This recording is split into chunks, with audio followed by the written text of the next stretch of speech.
Quiero detenerme en la vida de Saulo. Dice la palabra del Señor en el libro de Hechos, capítulo 8, versículo 3, y dice, y Saulo asolaba la iglesia, y entrando casa por casa, arrastraba a hombres y mujeres, y los entregaba en la cárcel. Wow. Y dice el versículo 1 del capítulo 9, hablando del mismo Saulo, y dice así, y Saulo respirando aún amenazas y muerte contra los discípulos del Señor, vino al sumo sacerdote y le pidió carta para la sinagoga de Damasco, a fin de que si hallase algunos hombres o mujeres de este camino, los trajese presos a Jerusalén. Mas yendo por el camino, aconteció que al llegar cerca de Damasco, repentinamente le rodeó un resplandor de luz del cielo, y cayendo en tierra oyó una voz que le decía, Saulo, Saulo, ¿por qué me persigues? Y él le dijo, ¿quién eres, Señor? Y le dijo, yo soy Jesús, a quien tú persigues. Dura cosa te es dar cosas contra el aguijón. Él temblando y temeroso dijo, Señor, ¿qué quieres que yo haga? Y el Señor le dijo, levántate y entra en la ciudad, y se te dirá lo que debes hacer. Cuando hablamos de la vida de Saulo, vemos que perseguía a la iglesia. O sea, toda su fuerza estaba dirigida para hacerle daño a la iglesia del Señor, para perseguirlos, y tenía autoridad. Y se movía para dañar a la iglesia. O sea, una persona reacia. O sea, me imagino una persona, un verdugo para la iglesia del Señor. Un verdugo. Y dice la palabra del Señor que el Señor le intervino. Pero una vez que vino ese encuentro personal con Jesús, el mismo Señor hablándole, ¿quién eres tú, Señor? Y él dice, yo soy Jesús, a quien tú persigues. Y hubo ese encuentro con el Señor y fue tan así que no sabemos los detalles, pero yo me imagino allí a Saulo, diciendo, wow, Señor, perdóname. Y vemos que el Señor le da instrucciones a Saulo, pero mueve a su siervo. Y dice la palabra del Señor en el versículo 10 del capítulo 9, dice, había entonces en Damasco un discípulo llamado Ananías, a quien el Señor dijo en visión, Ananías. Y él respondió, heme aquí, Señor. Y el Señor le dijo, levántate y ve a la calle derecha, a la calle que se llama derecha, y busca en causa de Judas a uno llamado Saulo de Tarso, porque aquí él ora. Y él ha visto en visión a un varón llamado Ananías, que entra y le pone las manos encima para recobre la vista. Y fíjese la respuesta de Ananías. Mire, qué hermoso ver lo que Dios hace, lo que hace el Señor cuando nos alcanza con su gracia y con su amor. Vemos aquí a Ananías no queriendo ir, y Ananías le dice, Señor, he oído de muchos acerca de este hombre. ¿Cuántos males ha hecho a tus santos en Jerusalén? Y aún aquí tiene autoridad de los principales sacerdotes para prender a todos los que invocan tu nombre. El Señor le dijo, ve, porque instrumento escogido me es este para llevar mi nombre en presencia de los gentiles y de reyes y de los hijos de Israel, porque yo le mostraré cuánto le es necesario padecer por mi nombre. ¡Qué hermoso! El milagro, la majestuosidad del perdón de Dios. Uno que perseguía a la iglesia, uno que era horrible. Y los buscaba, y dice la palabra del Señor que respiraba muerte. O sea, él estaba, no, vamos a destruir a esa gente, vamos contra ellos. Dice, respirando aún amenazas y muerte contra los discípulos. Sin embargo, tuvo un encuentro personal con Jesús. Y vemos allí cómo el Señor lo trató. Le dio visión y le mandó a la persona. Y vemos a Ananías obedeciendo en el capítulo 10, en el versículo 17. Hay un texto allí que digo, wow, Señor, tremendo. Después de perseguir a la iglesia, él pasa a formar parte de la iglesia. Entonces dice el versículo 17, entonces fue Ananías y entró en la casa y poniendo sobre él las manos dijo, hermano Saulo, ya no era uno más, dijo, hermano Saulo, el Señor Jesús que se te apareció en el camino por donde venías, me ha enviado para que recibas la vista y seas lleno del Espíritu Santo. Gloria a Dios.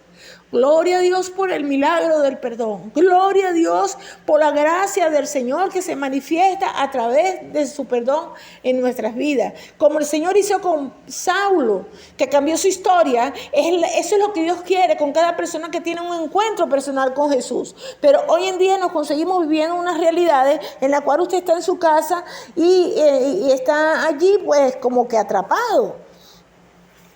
Y saliendo tantas cosas dentro de usted que te dice, bueno, pero es que de verdad es todo lo que estoy pasando. Pero eso no es lo que Dios quiere, que tú andes en amargura, que tú andes iracundo, que tú andes en soledad, que tú andes apagado. No, eso no es lo que Dios quiere. El Señor quiere que tú vivas una vida plena, que puedas experimentar la paz, la libertad que solamente Él da. Que en cada batalla que se presenta, porque las batallas vienen, hermano, pero el Señor también nos da victoria. Y si no nos las da, tenemos que ser del nivel de los amigos de Daniel, que cuando estuvieron allí presos, dijeron, bueno, mira, Jehová es Dios, ya solamente se vamos a adorar. Y Jehová es poderoso para sacarnos aquí. Y si no lo hace, Él sigue siendo Dios. Es esa la actitud de nosotros como hijos del Señor. O sea, el Señor nos llama a vivir una vida de perdón día a día, hermano. Nos llama a constantemente a ir a ese arrepentimiento genuino delante del Señor. Cuando hay un arrepentimiento genuino, hermano, el perdón es seguro. Si usted está arrepentido de verdad por lo que usted hizo, el Señor le perdona. Le perdona. Que confiese su pecado y se aparta, alcanza misericordia. No estoy hablando de que, oye, es que me duele mucho todo esto, lloro y todo eso, pero no cambio. La palabra del Señor dice, el que confiesa su pecado y se aparta, alcanza misericordia. O sea, tengo que reconocerlo, tengo que apartarme. Y apartarme significa reconocer lo que hice mal y pedir perdón. Y trabajar en la restauración de eso. No solamente es confesar. Tengo que apartarme. Tengo que restaurar el daño que hice. Si nosotros nos arrepentimos de manera genuina, el perdón es seguro. Cuando Jesús vino a la tierra, ¿cuál era su misión? El perdón, hermanos. Para eso derramó su sangre. Pero cuando usted y yo decimos no perdonar, recuérdese que le hablé de los diferentes tipos de perdón. El perdón de Dios. Hay veces tenemos problemas para aceptar el perdón de Dios. El perdón que las personas nos dan cuando nosotros ofendemos. Nuestro perdón a nosotros mismos. El perdonar a Dios. Pero el pedir perdón a nosotros también. Nosotros tenemos que arrepentirnos. Y tenemos que pedir perdón y tenemos que perdonar también. Entonces, la falta de perdón, cuando usted tiene un problema con la falta de perdón, la falta de perdón tiene consecuencias en cada área de nuestras vidas, tanto en lo espiritual como en lo emocional, como en lo físico. Y cuando hay falta de perdón, eso rompe mi comunicación con la verdad. ¿Por qué? Porque una vez que hay falta de perdón, el enemigo enseguida se establece una conexión con las tinieblas.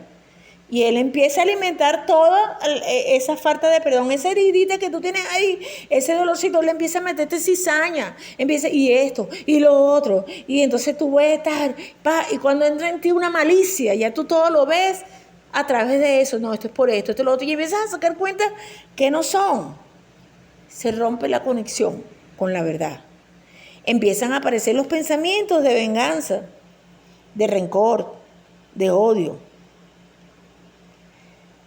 Y empieza a molestarte el ver que las personas que supuestamente te han ofendido o te han herido están mejor que tú. Empiezas a tener en poco a esas personas. Y aún recordar a esas personas te produce molestia. Te produce, ay, me duele aquí. Es que cuando hablo de esa persona o cuando pienso en esa persona, ya me duele la barriga, me duele la cabeza, me empiezo a sentir mal, empiezo a sentir angustia, empiezo a sentir ansiedad. Todo eso es consecuencia de falta de perdón. De falta de perdón. Usted no puede obligar a que la gente lo perdone a usted. Pero usted sí tiene que hacer lo que le corresponde hacer, reconocer sus ofensas y pedir perdón. Pero lo que sí es su responsabilidad plena es perdonar a las personas. Si no, usted va a enfermarse. Aún los médicos reconocen la falta de perdón como una enfermedad que va a producir ansiedad crónica, que hace que la recuperación sea lenta, y a medida que se ralentiza la recuperación de la persona que está enferma, la enfermedad sigue avanzando y puede llegar hasta producir la muerte. ¿Qué le parece? Mire todo lo que lleva la falta de perdón. Hoy en día hay muchos estudios que se han hecho y vemos allí que, bueno, mira, causa de cáncer en tal lado, eso es la falta de perdón. Esto, problema, falta de perdón.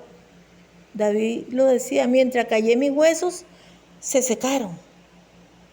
O sea, cuando hay falta de perdón, eso empieza a carcomer nuestros huesos. El mayor veneno, hermano, el veneno más fuerte que puede recibir tu cuerpo es no perdonar.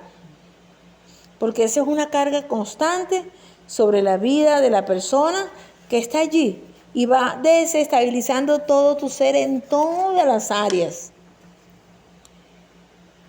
Que no solamente te va a afectar a nivel físico. Ay, bueno, murió y se fue con el Señor. No, hermano. Te puede llevar a perder tu vida eterna.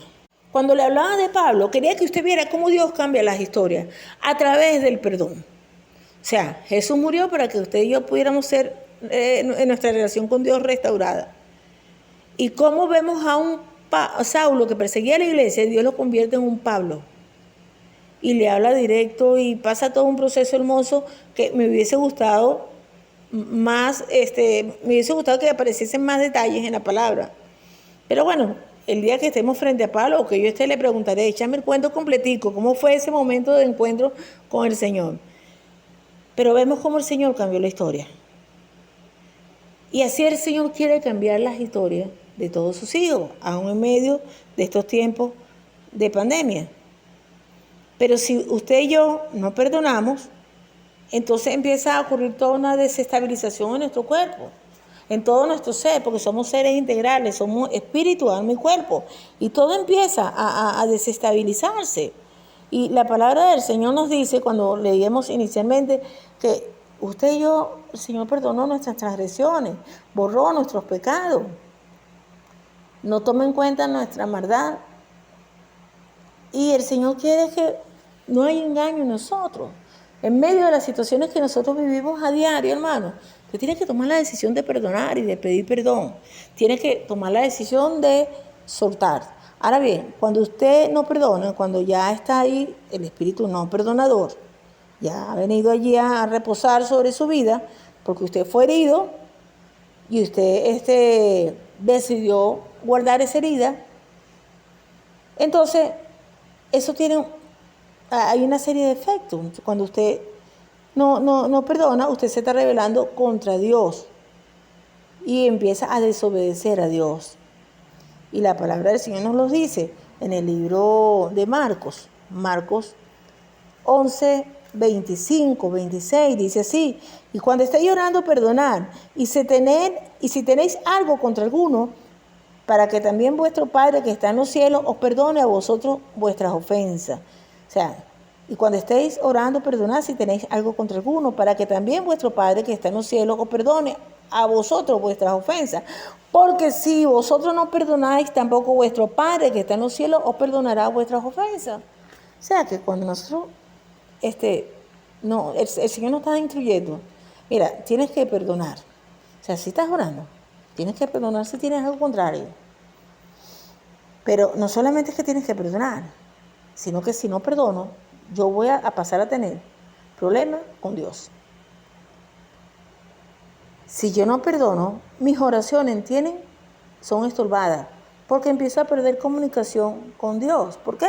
Porque si yo no perdono las ofensas, mi Padre que está en los cielos no perdona mis ofensas.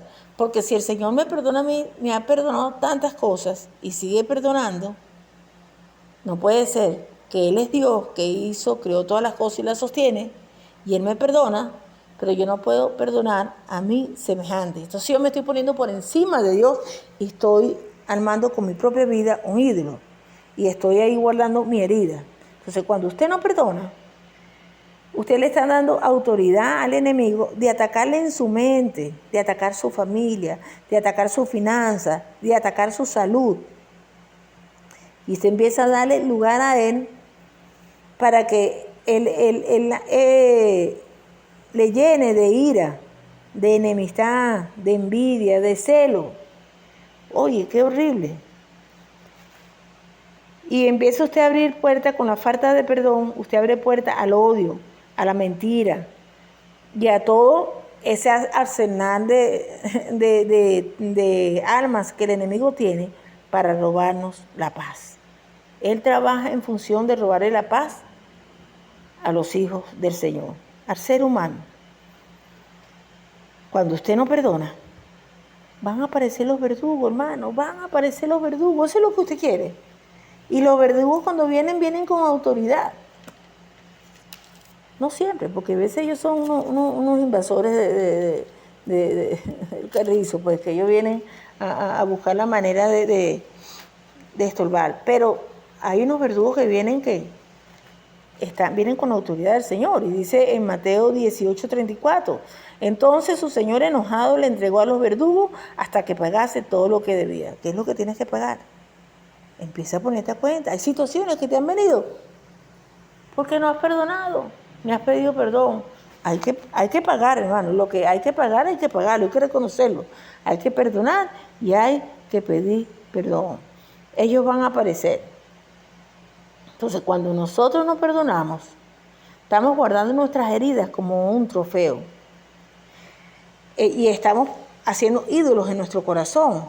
Entonces, cada vez que usted recuerda todo eso, ¿qué viene sobre su vida? Sufrimiento. Y wow, Señor, y usted dale que dale. Y la persona que lo ofendió anda sin ni pendiente, pues, con nada de lo que usted está pasando. Pero usted está sufriendo, porque hay un verdugo que usted tiene allí y tiene que ver con la falta de perdón. Entonces, no, hermano, suerte eso. El Señor es el hombre que cambia las historias. Entonces, cuando usted no perdona, la falta de perdón inhibe su fe, trata de neutralizar su fe hasta anularla. Porque cuando usted no perdona, entonces usted ya, acuérdese que le hablaba de que cuando usted no perdona, empieza a tener problemas en su comunicación con el Señor, en su comunión con el Señor, empieza a perder la conexión con la verdad, empieza a tener una comunión con el enemigo porque se abren puertas y el enemigo empieza a alimentar esas heridas y ese dolor y ese sufrimiento. Y eso va trayendo una dureza de corazón que le impide creer. ¿Qué le parece? Y usted lo ve, hay gente que dice, no, yo no creo en nadie. No, pastora, yo no confío en nadie. Y se llena la boca y todo es duda y todo es, no, es que está. Y esa persona ya no, ni a Dios le cree, porque hay falta de perdón. Entonces, cuando hay falta de perdón, eso va a corromper sus relaciones hasta destruirlas, porque empieza la duda, empieza la desconfianza, usted nunca cree en nadie. Mire, hermano, si alguien falla, todos fallamos. Tiene que perdonar. Y no le estoy diciendo que usted tiene que caer siempre en la misma situación. Hay gente que son manipuladores, que engañan, que son tramposos. No. Y eso es tremendo, porque cuando uno lo ve, uno enseguida ve el espíritu inmundo moviéndose en la persona. Ve enseguida la agilidad que se da en sus movimientos, en su mirada, en sus acciones, y uno sabe, wow, está ahí. ¿Y uno qué hace? Bueno, yo perdono, Señor. Y lo suelto y hay momentos que dice, bueno, no, tengo que ya porque esta persona va a seguir haciendo daño. Pero una cosa es que usted perdone y la persona sigue haciendo daño una, otra, hasta que, bueno, ya no se puede, pues, porque es una relación tóxica. Eso es otra cosa. A que apenas ocurrió una cosa y ya usted se le olvidó todo lo bueno y ya usted destruye a esa persona. Entonces, no, hermano. Cuando usted no perdona, usted se va a convertir en una persona desconfiada que va a terminar aislándose, andando solo, evitando andar con las personas para no ser dañado. Y eso no es lo que Dios quiere para nuestras vidas, porque eso no es vivir una vida plena. Fíjese la historia de Pablo, de Saulo. Dios lo alcanzó y lo cambió totalmente. Y hasta el final fue un hombre apasionado, de testimonio por la obra del Señor, por servir a su Señor. Y es lo que Dios quiere con su vida y con la mía.